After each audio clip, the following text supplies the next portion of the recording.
જય સ્વામિનારાયણ વિદ્યાર્થી મિત્રો, લાસ્ટ આપણે ચેપ્ટર શરૂ કરીને એસી પરિપથો માટે એક અવરોધ સાથેનો સર્કિટ જોયો હતો અને સાથે સાથે ફેઝર આનું ડિસ્કશન કરતા હતા. એકાદ બે ખાલી એના માટે જ પ્રશ્નાત્મક રજૂઆત લઈએ અને ત્યાર પછી જે આગળના પ્રશ્નની અંદર આગળ વધીએ. જો ફેઝરની રીત ઉપરથી તમને એમ કહેવામાં આવે કે ભાઈ ચાલો આપણો ક્વેશ્ચન આ છે 5 plus 4 sin omega t નું મહત્તમ મૂલ્ય, RMS મૂલ્ય મેળવો.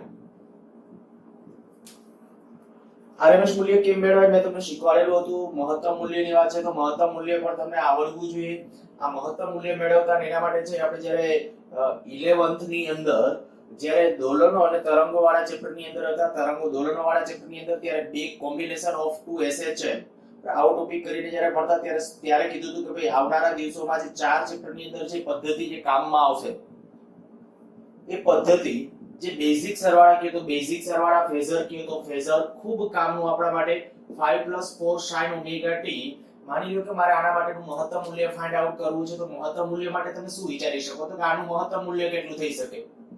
બરાબર, આનું મહત્તમ મૂલ્ય છે એ કેટલું હશે તો કે આ sin નું મહત્તમ મૂલ્ય 1 થાય એટલે આ 4 હતા એ 4 રહેશે. તો આનું જો મારે મેક્સિમમ મૂલ્ય લખવું હોય તો આપણે કહી શકીએ આને કદાચ હું i કહું તો i મેક્સિમમ બરાબર કેટલું રહેશે? i મેક્સિમમ એટલે આપણે તમે કહી શકશો 5 + 4 તો આ થઈ જશે 9. કદાચ ઈ 9 એકમ પાછળ એમ્પિયર કે જે તે તમારે લખવું હોય તે લખી શકો છો. RMS મૂલ્ય કેમ નક્કી કરાય તો કે વર્ગના સરેરાશનું વર્ગમૂળ. તો આ વર્ગમૂળ આનો વર્ગ 5 નો વર્ગ 5 + 4 sin omega t. હવે અહીં તમને આ વસ્તુ આવડે. આને જો કે આપણે એકાદો લાસ્ટ લીધો તો આપણે કદાચ કહી દઉં કે 25 + 5 4 20 ને 40 sin omega t + 16 sin વર્ગ omega t. આ વિસ્તરણ ખાલી આપણે કર્યું છે અને હવે આનો આપણે કહી શકાય સરેરાશ જોઈતું હોય તો 25 નું સરેરાશ કેટલું તો કે 25. આ sin આવશે એટલે 0 પ્લસ આ 16 ગુણ્યા 1 આનું જે સાદુરૂપ આવે આ એનું RMS મૂલ્ય થઈ જશે. આવી રીતે જ્યારે આપણે કહી શકાય મહત્તમ મૂલ્ય જોઈતું હોય તો કે મહત્તમ મૂલ્ય જોઈતું હોય તો મેં તમને કીધું હતું ઓલું ઇન્ટિગ્રેશન વાળું સ્વરૂપ.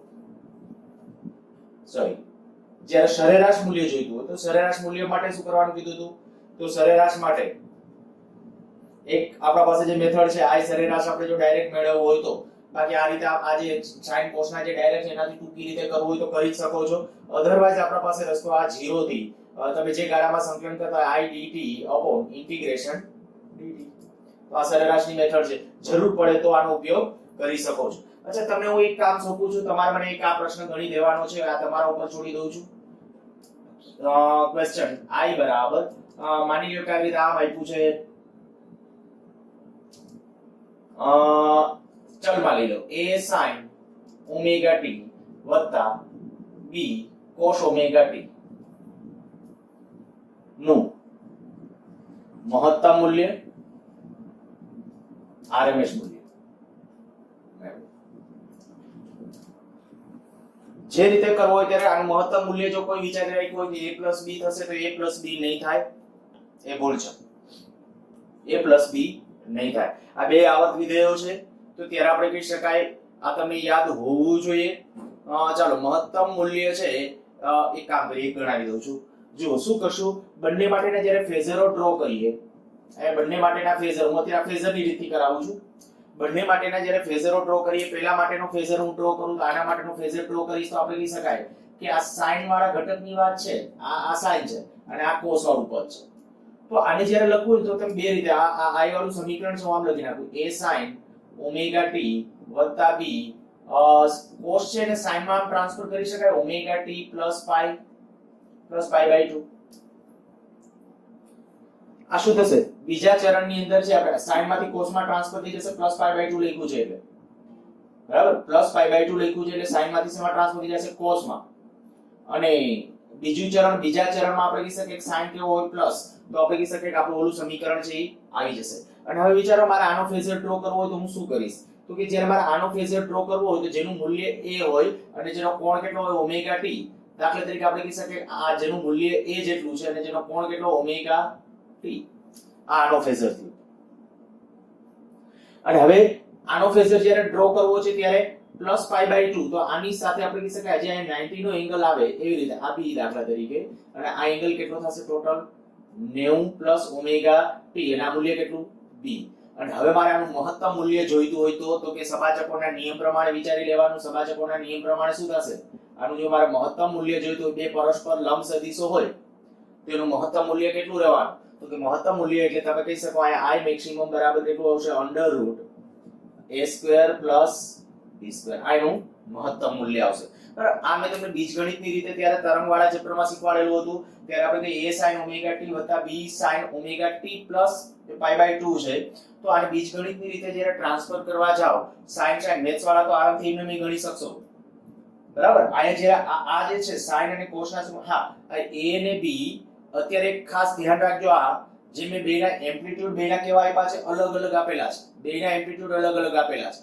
તો સ્વાભાવિક તમને ડાયરેક્ટલી ખ્યાલ આવી જવો જોઈએ કે ભાઈ એકનો ફેઝર છે જ્યારે હું આ બાજુ અને એ નાના મોટું આપણે આપણી રીતે ગોઠવું છું. આનો કોમ વિસ્તાર મેં થોડો નાનો રાખ્યો છે, આનો કોમ વિસ્તાર મોટો, ચલ છે એટલે ગમે તે લઈ શકાશે. તો આ બે ફેઝરો છે અને એનો પરિણામી જે આવશે એનું મૂલ્ય, તો એનો અર્થ કે મહત્તમ મૂલ્ય આ થવાનું. બરાબર, બીજગણિતની રીતે ગણી શકો તો ઓકે, અને બીજગણિત ખૂબ અઘરું પડશે, કરી શકાય પણ અઘરું પડશે. આપણે બંને ત્યાં સુધી છે આ રીત છે વધારે સહેલી પડશે. આ i મેક્સિમમ થઈ ગયું. હવે જે વાત છે i મેક્સિમમ RMS મૂલ્ય ગણવું હોય તો RMS મૂલ્ય તો આવડશે. RMS મૂલ્ય કંઈક આવું આવશે √a² + b²/2. આવો એક કર્યો તો લગભગ આપણે નહીં, આમાં સોરી cos છે, ત્યાં મેં sin વાળું આપ્યું હતું. તમે તમારી રીતે કરજો. આ RMS મૂલ્ય મેળવવા માટેના આ જે છે sin cos આ તો ઈ થશે √a² + b²/2. બરાબર, આનું મૂલ્ય RMS મૂલ્ય એ તમારી રીતે મેળવજો. સારું, એક હું તમને દાખલો આપી દઉં છું, તમે તમારી રીતે કેલ્ક્યુલેટ કરજો.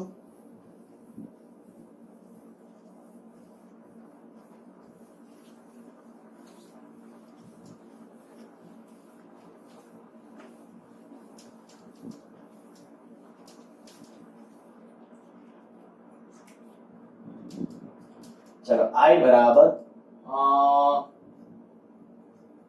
5 sin ओमेगा t वत्ता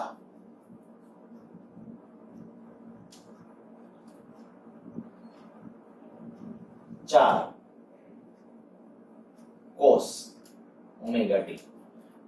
આના માટે તમારે મહત્તમ મૂલ્ય RMS મૂલ્ય મેળવવાનું છે. અને બીજું i બરાબર માની લઈએ a sin વર્ગ ઓમેગા t. આના માટે RMS મૂલ્ય અને મહત્તમ મૂલ્ય, બરાબર, સરેરાશ મેળવવા આપણે કયું, કારણ કે ઓવરઓલ તમને સરેરાશ તો વચગાળાનું છે આવડી જશે, RMS આવડતું એટલે સરેરાશ આવડી જવાનું છે. તો આ જે છે આના માટે મહત્તમ મૂલ્ય કેટલું, આના માટે મહત્તમ મૂલ્ય કેટલું, આનું RMS મૂલ્ય કેટલું, આનું RMS મૂલ્ય કેટલું, એ બેયના જવાબો એ બંનેના દાખલા ગણી અને જવાબ છે એ આપજો. લાસ્ટ બીજી આપણે જે ડિસ્કશન કરી હતી માત્ર અવરોધ ધરાવતા પરિપથ માટેની, ત્યારે માત્ર અવરોધ ધરાવતા પરિપથ માટે આપણે AC પ્રાપ્તિસ્થાન સાથે એને જોડેલું હતું. સેમ હવે એની જેમ જ બીજો ક્વેશ્ચન AC સપ્લાય સાથે અથવા આપણે કહીએ કે ઇન્ડક્ટર ને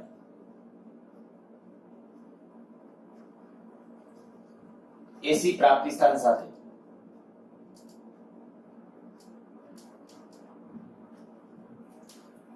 જોડતા. હું એક યાર બધું લઈ લઉં છું એટલે હેડિંગ આ રીતે આમ બાંધ્યું છે, બાકી તમારે હેડિંગ આમ કેવું તો આમ કહી શકો.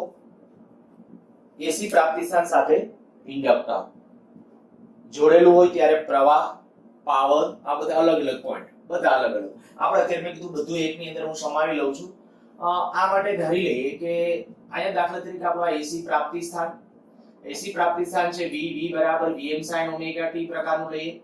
એને દાખલા તરીકે એક ઇન્ડક્ટર સાથે જોડેલું છે. આ ઇન્ડક્ટર જેનું ઇન્ડક્ટન્સ હું ધારું છું L. હવે તમને એ ખ્યાલ છે કે હું જ્યારે ઇન્ડક્ટર બોલું ઇન્ડક્ટન્સ ત્યારે યાદ આવી જવું જોઈએ ઇન્ડક્ટર એટલે ગુચડું અને ગુચડાનું ઇન્ડક્ટન્સ. ગુચડું એટલે આપણા માટે અત્યારે સોલેનોઇડ, આ એ પ્રકારનું ગુચડું છે, બરાબર, આ સોલેનોઇડ પ્રકારનું. એટલે આવું જ્યારે ગુચડું હોય ત્યારે ઇન્ડક્ટન્સનું મૂલ્ય કેટલું μ0 n2 a/L. આ રીતે મેળવી શકો. એમાં આટાની સંખ્યા કેટલી છે, એ કેટલું છે, આ લંબાઈ કેટલી છે, એના ઉપરથી એનું ઇન્ડક્ટન્સનું મૂલ્ય મેળવી શકો છો. જ્યારે હું આદર્શ ઇન્ડક્ટર બોલું, આપણે કહીએ કે આદર્શ ઇન્ડક્ટર, તો આદર્શ ઇન્ડક્ટર માટે આપણે શું કરવાનું, R બરાબર જેનો ઓહમિક અવરોધ ટૂંકમાં કેટલો હોય, 0. તો આપણે એવું કહીએ કે ભાઈ જેનું આદર્શ તો જેનો ઓહમિક અવરોધ શૂન્ય છે તેવા L ઇન્ડક્ટન્સ વાળા ઇન્ડક્ટરને માની લો કે આ જે V છે, V બરાબર Vm sin omega t AC પ્રાપ્તિ સ્થાન સાથે આપણે શ્રેણીમાં જોડેલું છે. હવે AC સર્કિટની અંદર ગમે ત્યારે હું તમને એમ કહું કે મારા માટે દાખલા તરીકે કિર્ચોફનો નિયમ લખવો છે, તો કિર્ચોફનો નિયમ લખતી વખતે તમારે આપણે કિર્ચોફના નિયમો જ્યારે ત્રીજા ચેપ્ટરમાં ભણતા ત્યારે કીધું હતું ભાઈ પ્રવાહનું વિતરણ પહેલા કરવું. તો આમાં પ્રવાહનું વિતરણ જ્યારે કરો, અહીંથી આમ કે નામ કે પ્રવાહ આમ લેશો કે અહીંથી આમ લેશો, તો કે શક્ય ત્યાર સુધી એસી પરિપથોમાં પ્રવાહ વિતરણ ન કરો ચાલે, અને કરો તો આ રીતે ખાસ ધ્યાન રાખજો. દાખલા તરીકે હું આ લખું ને તો આમ લખીશ I of t, ખાલી I લખ્યું તો એક ધ્યાન રાખજો, સારા પરીક્ષક તરીકે કોઈ પણ ખોટું પાડી શકશે. કારણ કે એટલા માટે કોઈ વખત આપણે કહીએ આનો અર્થ શું થયો કે કોઈ t સમયે પ્રવાહ છે ને એ આ બાજુ છે, તો સાચું છે, કોઈ t સમય હોઈ શકે, પણ સતત પ્રવાહ આમ છે તો કે ના. કારણ કે આપણને એક ખ્યાલ છે કે એસી પ્રવાહમાં શું થવાનું કે એસી પ્રવાહથી આમ થોડીવાર વધતો હશે, પછી ઈ દિશામાં ઘટતો હશે, પછી આ દિશામાં વધતો હશે, પછી ઈ દિશામાં ઘટતો હશે, કન્ટિન્યુ દિશા. એક સેકન્ડની અંદર કેટલી વખત, 50 વખત. લાસ્ટ લેક્ચરમાં આપણે ડિસ્કસ થઈ ગયું છે. તો આપણે કહી શકીએ કે સતત એસી પ્રવાહ છે પોતાની દિશા બદલે છે, પહેલા મૂલ્ય વધે છે, પછી ઈ દિશામાં મૂલ્ય ઘટે છે, એટલે આ દિશામાં મૂલ્ય ઘટતું જાય છે, પછી આ દિશામાં મૂલ્ય વધવા લાગે છે, પછી ઈ દિશામાં મૂલ્ય ઘટતું જાય છે, પાછું દિશા ઉલટાવી વધવા લાગે. સતત એસી પ્રવાહ છે આની અંદર આ રીતે ઉલટ-સુલટ થયા કરતો હશે. અને જ્યારે એવી કન્ડિશન છે ત્યારે મેં કીધું કે પ્રવાહ દર્શાવો ને તો આ રીતે એસી પરિપથોની અંદર પ્રવાહ ગમે ત્યારે દર્શાવવાની જરૂર પડે તો સાચી ટેકનિક આ છે, I of t means કે I કોઈ t સમય, નો I of t કરતા I કોઈ એક t સમય, ઈ એવી રીતે રહે છે. ઓકે, ચલો આપણે જે ધારી લીધું છે જેનો ઓહમિક અવરોધ શૂન્ય છે એવા એલ ઇન્ડક્ટર વાળો આપણે આ આદર્શ ઇન્ડક્ટર, આ આદર્શ ઇન્ડક્ટરને આપણે જ્યારે આની પ્રાપ્તિ સ્થાન સાથે જોડેલું છે, તો હું તમને એમ કહું કે કિર્ચોફના નિયમ અનુસાર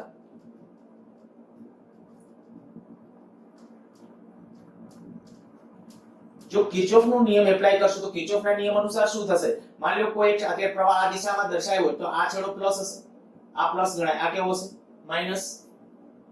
હવે આ પ્લસ છે તો ઇન્ડક્ટરમાં પ્રવાહથી દાખલ ઇન્ડક્ટરનો આ પ્લસ ગણાય, આ માઈનસ ગણાય.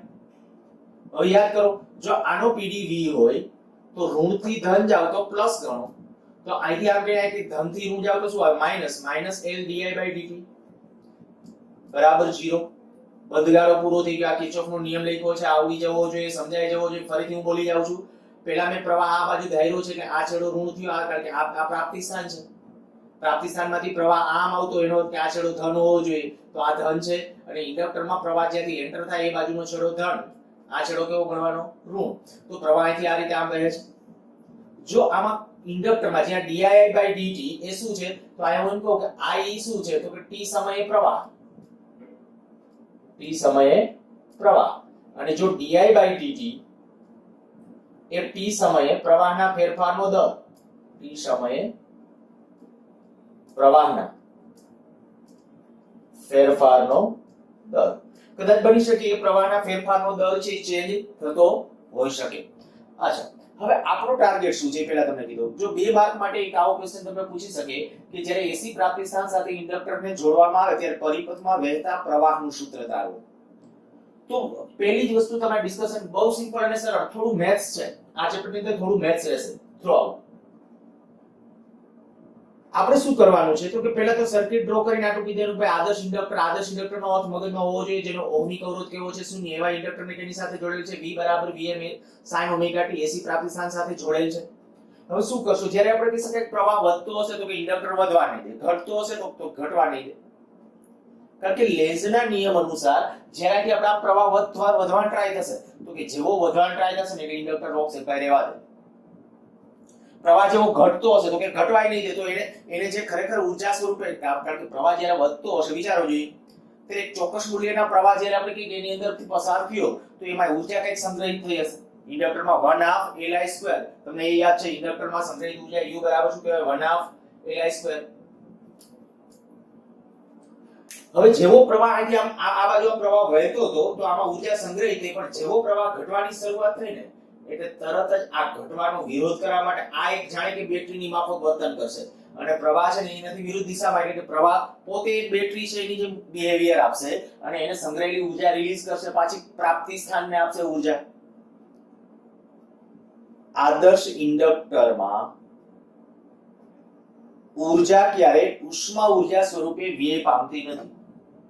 ફરીથી બોલું છું, આદર્શ ઇન્ડક્ટરમાં ઊર્જા ક્યારે ઉષ્મા ઊર્જા સ્વરૂપે વ્યય પામતી નથી. ઉષ્મા ઊર્જા એટલે કે ઉષ્મા, કારણ કે ઓહમિક ઉષ્મા ક્યાં વ્યય પામે? I2RT V2P/R આ બધા સમીકરણ. પણ R જેનો 0 છે, બરાબર, R જેનો 0 છે, તો R 0 હોય તો આપણે કહી શકાય સ્વાભાવિક કે ભાઈ એમાં કે ઉષ્મા વિનિમય ઉષ્માનો વ્યય થવાનો નથી, પાવર વ્યય નથી થવાનો. હમણાં આપણે આના પર પાવર ગણશું, પાવર વ્યય 0 આવશે, જોજો. ઓકે, અત્યારે પહેલા આગળ વધીએ. કિર્ચોફના નિયમ અનુસાર આ પરિણામ મેં લખ્યું તો આવું થશે, આ V = L di/dt. આ L ને હું આ બાજુ લઈ લઉં છું તો V/L di/dt. અચ્છા, V ને બદલે આપણા પ્રાપ્તિ સ્થાનના વોલ્ટેજ લખી નાખીએ તો કે Vm sin ωt L di/dt. આ સમય છે, આમાં બાકી રહેજો Vm મહત્તમ વોલ્ટેજ અચળ હોય, L ઇન્ડક્ટન્સ અચળ હોય. ઇન્ડક્ટન્સનું સૂત્ર આપણને ખબર છે. I પ્રવાહ બદલાશે સમય સાથે અને સમય તો કોઈ દિવસ અચળ લઈ ન શકાય. હું આવું કરું છું, આ di ને સૂત્રનો કરતા પણ આવું થઈ જશે Vm/L sin ωt dt. શું કર્યું છે? આ dt ઉપાડીને આ બાજુ લઈ દીધું. હવે બંને બાજુ સંકલન કરીએ તો બંને બાજુ સંકલન લેતા બંને બાજુ t સાપેક્ષ સંકલન શું થશે? ઇન્ટિગ્રેશન di બરાબર integration Vm/L sin ωt dt. આ સંકલન શું? તો કે પ્રવાહ છે, નાનો નાનો પ્રવાહ કરતા કરતા દાખલા તરીકે ટોટલ I પ્રવાહ સુધી જતા હોય, આનું સંકલન આપણે કરવું હોય તો સુધી જશે I બરાબર આ Vm/L અચળ, આ Vm/L અચળ તરીકે. sin નું સંકલન શું? તો કે sin નું સંકલન આવશે -cos ωt/ω. જો કે ખરેખર અહીંયા આપણા માટે સંકલનની કાયદેસરની પરિભાષા લખો તો સંકલનનો અચળાંક c લખવો પડે, પણ અહીંયા તરત ટેક્સ્ટ બુકમાં લખ્યું છે એટલે મેં લખી નાખ્યું સંકલન અચળાંક c, પણ પછી તરત જ કહી દેવાનું કઈ c = 0. બહુ લાંબુ એના માટે કારણોનો લખો ચાલશે. આપણા માટે એક તમને કીધું 11th 12th માં અત્યાર સુધીમાં જેટલા સમ્સ લીધા છે એની અંદર મેં જે રીતે ભણાવ્યું છે એ પ્રમાણે c નું મૂલ્ય કાં તો 0 છે અને 0 ન આવતું એટલે આપણે તો નિયત સંકલનથી જ લઈએ છીએ. આપણે અત્યારનો ટાર્ગેટ તો શું છે? સૂત્ર મેળવવાનો છે. સૂત્ર જ્યારે મેળવવું છે ત્યારે અત્યારે મેં આપણે કીધું ભાઈ c નું મૂલ્ય આમાં કેવી રીતે જો ડિસ્કશન કરી શકો તમે, તો કે આ વોલ્ટેજ છે, voltage V = Vm sin ωt છે. તો વિચાર કરો કે હું એનું જ્યારે એક આવર્તકાળ પર સરેરાશ મૂલ્ય મેળવું, વોલ્ટેજ છે આ sin વિધેય અનુસાર એટલે sin વક્ર તો આમ આવશે, આ sin વક્ર આવી રીતે આમ ડ્રો થાય. જો sin વક્રનું એક આવર્તકાળ પર સરેરાશ મૂલ્ય કેટલું? 0. હવે પ્રવાહ એને ફોલો કરવાનો છે તો એક આવર્તકાળ પર એનું સરેરાશ મૂલ્ય 0 જ થવાનું છે. આપણે હમણાં આ કોસ વિધેય આવશે એમાં, પણ એક આવર્તકાળ પરની વાત હોય તો એનું મૂલ્ય કેવું થવાનું છે? 0. આયા ખરેખર તો કાયદેસર જો નિયત સંકલન લખી નાખું, મેથ્સ વાળા બાળકો તો ભણશે નિયત સંકલનની લિમિટ કે ભાઈ શૂન્ય સમયે પ્રવાહ શૂન્ય છે તો t સમયે પ્રવાહ I હોય તો આ બધા પ્રશ્નોનું સમાધાન. અહીં c ન લખ્યો તો સારું હોત, પણ આ તો NCERT માં લખ્યો છે એટલે મેં લખ્યો છે, બાકી મેં કીધું ઉલ્લેખ ન કરો તો ચાલે. સારું, તમારે ઉલ્લેખ નથી કરવો તો આ બીજો રસ્તો એક તમને આ કહી દઉં કે અહીંયા તમે આવું કરી શકો છો. અહીંયા દાખલા તરીકે 0 સમય તો અહીંયા પ્રવાહ કેટલો લખશો? 0 બરાબર, અને અહીંયા t સમય તો અહીંયા પ્રવાહ કેટલો? I. હવે આનું સંકલન કરશો એટલે I વધશે અને અહીંયા ઓટોમેટિક અને c અચળાંક ઓટોમેટિક કેવું થઈ જશે? 0. અત્યારે મેં લખ્યું છે એટલે મેં લિમિટ એ મૂકી. અમે દાખલા તરીકે c = 0 મૂકી દેશું એટલે જો પ્રવાહનું સમીકરણ શું આવશે? I = Vm/L. આ ઓમેગા આગળ લઈ લઉં છું, અહીંયા લઈ લઉં છું એટલે ઓમેગા આગળ -cos ωt આવું શું લખ્યું? પણ આ -cos ωt છે, પરંતુ -cos ωt બરાબર શું થશે? તો કે sin ωt -π/2. થોડું અમે કીધું કે આ મેથ્સ આમ તમને આમ ખ્યાલ આવી જશે.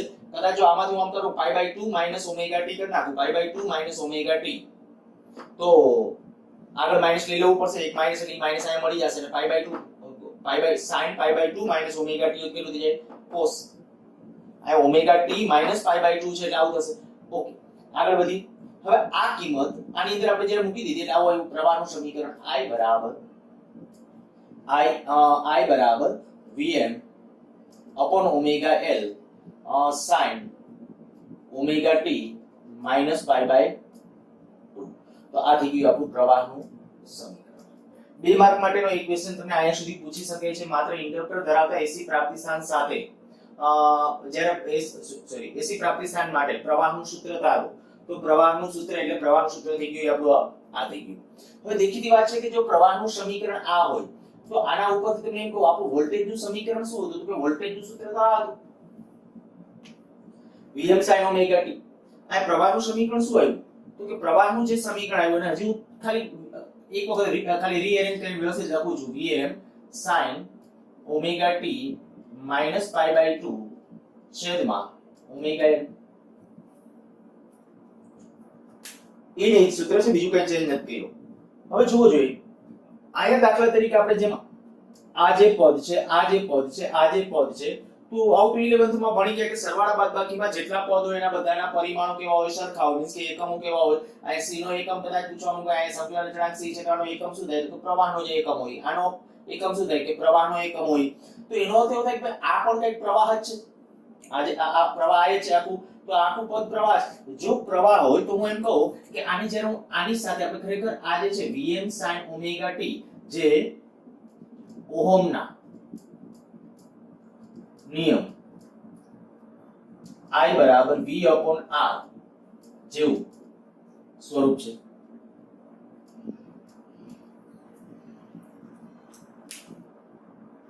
તો આ પ્રવાહનું જે સમીકરણ આવ્યું એના ઉપરથી મારે એકાદ બે અર્થઘટનો કરવા છે. ખાસ એ અર્થઘટનો ધ્યાન રાખજો. ગુજકેટ લેવલના કે એવા બધા એમસીક્યુ માટે આમાંથી જ પ્રશ્નો આવવાના છે.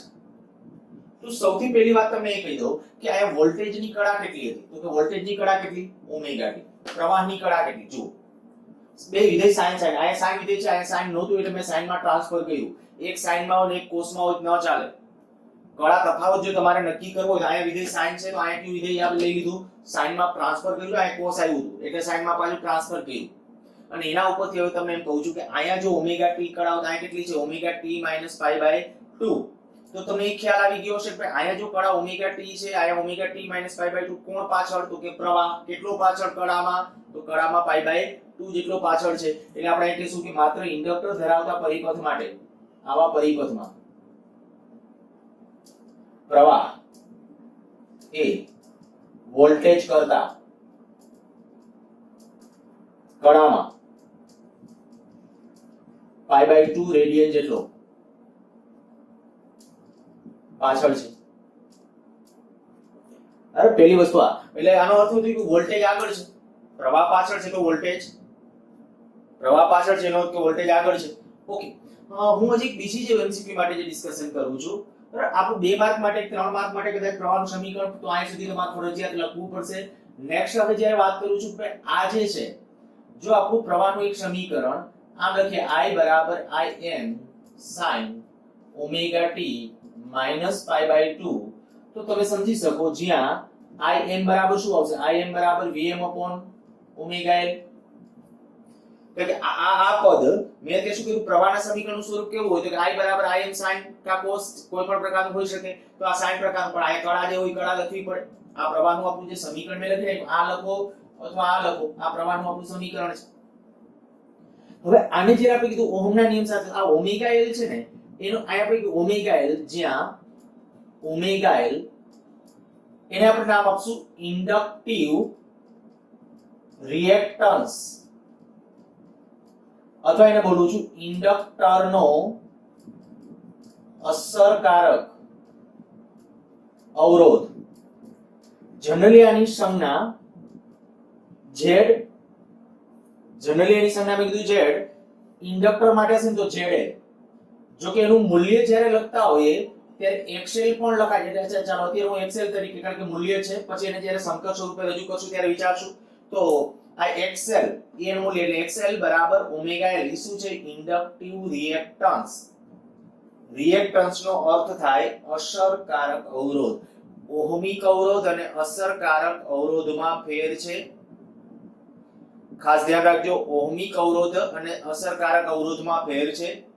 આ અવરોધ ખાલી ડર આપે એવો, જેને આપણે કહીએ ને કે ભાઈ ખાલી બીવડાવે, પ્રવાહનો ફેરફાર થાય, ફેરફાર નહીં થવા દે. રિયલમાં અવરોધ જોડ્યો પરિપથની અંદર તો એમાં જુલુસમાં ઉત્પન્ન થાય, આમાં જુલુસમાં ઉત્પન્ન ન થાય. આ શું કરશે? મેં પેલા ચાલુ કર્યું ત્યારે તમને સમજાયું કે જેવો પ્રવાહ વધતો હશે તો ઇન્ડક્ટર ઉર્જાનો સંગ્રહ કરશે, ભાઈ વધવા નહીં દો, ઇન્ડક્ટર પ્રવાહનો સંગ્રહ કરી નાખશે, એ કાંઈ વધવા નહીં દે. જેવો પ્રવાહ કરશે એટલે ઇન્ડક્ટરે સંગ્રહેલી ઉર્જા પાછી આપી દેશે, પાછી પોતે ઉર્જા પાછી આપે, પોતે પોતાની પાસે સંગ્રહિત નથી રાખતું સતત, અને પોતે કે વ્યય નથી પમાડતું, વ્યય નથી પમાડતું, એ હજી પ્રૂવ કરું છું આગળ. પણ મેં કીધું એ પ્રમાણે અત્યારે પહેલા ખાલી આટલું ફીલ કરો કે શું થાય છે. તો કે પ્રવાહ જ્યારે વધે છે ત્યારે ઇન્ડક્ટરમાં 1/2 અનુસાર ઉર્જા, સંગ્રહિત ઉર્જા વધે છે. જેવો પ્રવાહ ઘટતો હશે એટલે સંગ્રહિત ઉર્જા છે પાછી પરિપથને, પાછી અથવા પ્રાપ્તિ સ્થાનને પાછી આપી દે છે, એટલે વ્યય થતો નથી. તો આયા હું એમ કહી શકીશ કે આ જે અવરોધ છે એ કયો અવરોધની વાત છે? તો કોનો પ્રવાહ વધે છે ત્યારે વધવા નથી દેતો ને, ઈ અવરોધ, અસરકારક અવરોધ, ઈ આ ઓમેગા એલ છે. અને ડિપેન્ડ્સ, આ જે ઓમેગા એલ જે લખું છું xl, એ કામ કરીને એના થોડા એમસીક્યુ લઈ લો બહુ ફટાફટ, પછી આગળ વધી પાછા થિયરીની અંદર. આયા આપણે આ ઇક્વેશન ને યાદ રાખજો, એસી પ્રાપ્તિ સ્થાન માટે આ પ્રવાહનું ઇક્વેશન છે, વોલ્ટેજનું ઇક્વેશન, આપણે એની જરૂર પડવાની છે, પછી ત્યાંથી આગળ જઈ શકશું. ચાલો આજે કહું છું ઇન્ડક્ટિવ રિએક્ટન્સ. રિએક્ટન્સ આનો એકમ પારિમાણિક સૂત્ર ગમે જોઈતું હોય તો ઓહમ જ થાય, કારણ કે આ આપણી દેખીતી વાત. અને ઇન્ડક્ટિવ રિએક્ટન્સ હોય કેટલો? Omega L. બરાબર, હવે જ્યારે પૂછું ઇન્ડક્ટિવ રિએક્ટન્સ નું મૂલ્ય આપો તો ઓમેગા એલ કેટલું? જ્યાં ઓમેગા શું છે? કોણીય આવૃત્તિ.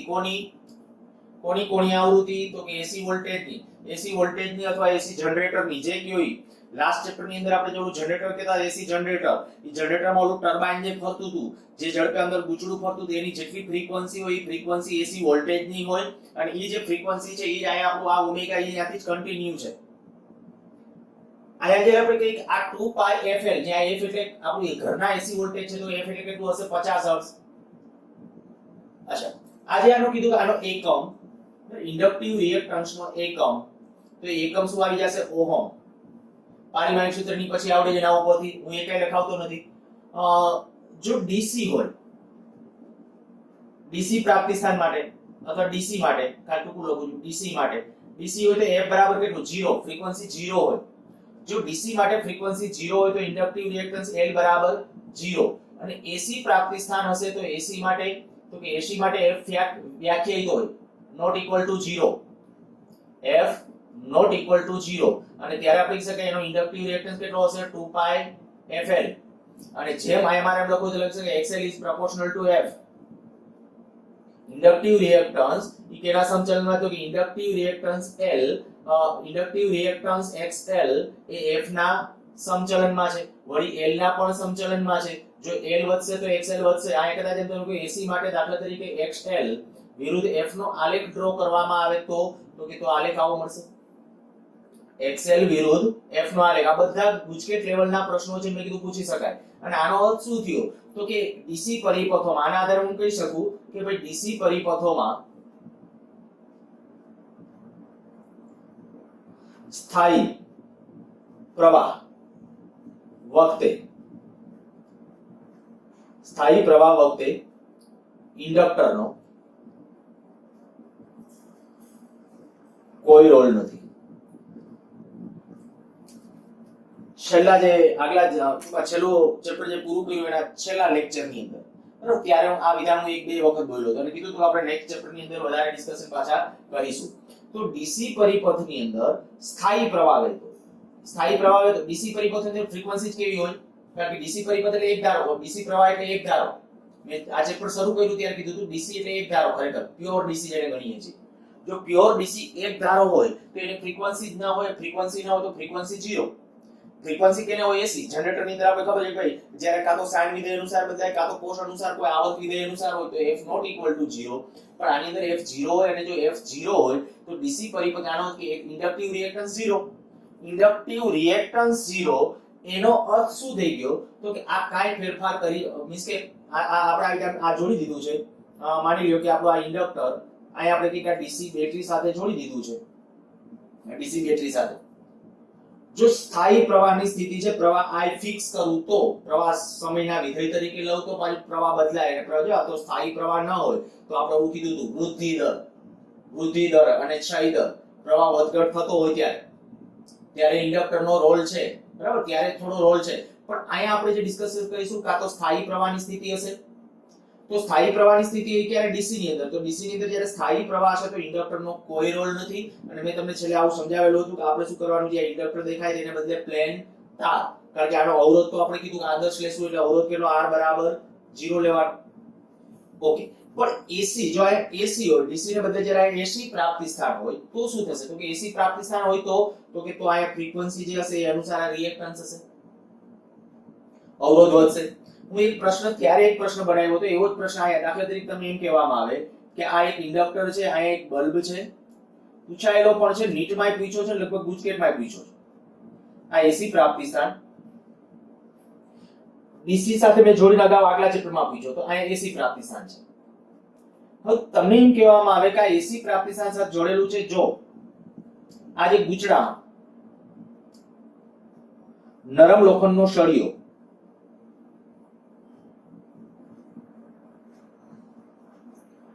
દાખલ કરવામાં આવે તો આની અંદર જ્યારે નરમ લોખંડનો સળિયો દાખલ કરવામાં આવે તો આ બલ્બની તીવ્રતામાં શું ફેરફાર થાય? હવે વિચારજો. જો આની જે તીવ્રતા છે, ઇન્ટેન્સિટી, એ એના પાવર ઉપર ડિપેન્ડ કરે છે, પ્રવાહ ઉપર ડિપેન્ડ કરે. પ્રવાહનું મૂલ્ય ઘટશે તો ઘટશે, પ્રવાહનું મૂલ્ય વધશે તો વધશે. હવે જુઓ જોઈએ, હું આનું કારણ આ આન્સર આનો લખું છું. જ્યારે હું એમ કહું કે આ સળિયો જ્યારે દાખલ કરશો ને, XL બરાબર શું, આનો ઇન્ડક્ટિવ રિએક્ટન્સ લખું છું. એસી પ્રાપ્તિ સ્થાન સાથે જ્યારે ઇન્ડક્ટરને જોડેલો હોય ને ત્યારે તરત જ એનો ઇન્ડક્ટિવ રિએક્ટન્સ પિક્ચરમાં આવશે. તો 2πfL, XL બરાબર 2πfL મુજબ L વધતા XL વધે. L શું કામ વધે, તો એનું કારણ પાછું આગલા ચેપ્ટરમાંથી મળે. L બરાબર હમણાં મેં સૂત્ર લખ્યું હતું μ0n2a/L. આ સોલેનોઇડનું જે છે એ જ, બરાબર. આયા ગુચડું એટલે સોલેનોઇડ હશે. આપણે બધા કિસ્સામાં ગુચડું એટલે કયું લેવાનું છે, સોલેનોઇડ. બીજા કોઈ આકારનું ગુચડું હોય તો એનું આત્મપ્રેરકત્વ આ જ હોય એવું જરૂરી નથી. સારું, L બરાબર μ0n2a/L. હવે જ્યારે તમે વચ્ચે માધ્યમ દાખલ કરો એટલે આ વધે એટલે L વધે, બરાબર. આ μ0 વધે એટલે L વધે, અને L વધે તો આપણે સળિયો દાખલ કર્યો, નરમ લોખંડનો સળિયો દાખલ કર્યો એટલે શું વધ્યું, μ વધ્યું એટલે L વધ્યું. L વધે તો XL વધે. હવે XL વધે, આમાંથી અવરોધ વધ્યો કહેવાય. વિચારો કે આ વધે, જો XL વધે તો પ્રવાહનું મૂલ્ય ઘટે, માટે પ્રવાહ I ઘટે તો બલ્બની તીવ્રતામાં ઘટાડો થાય.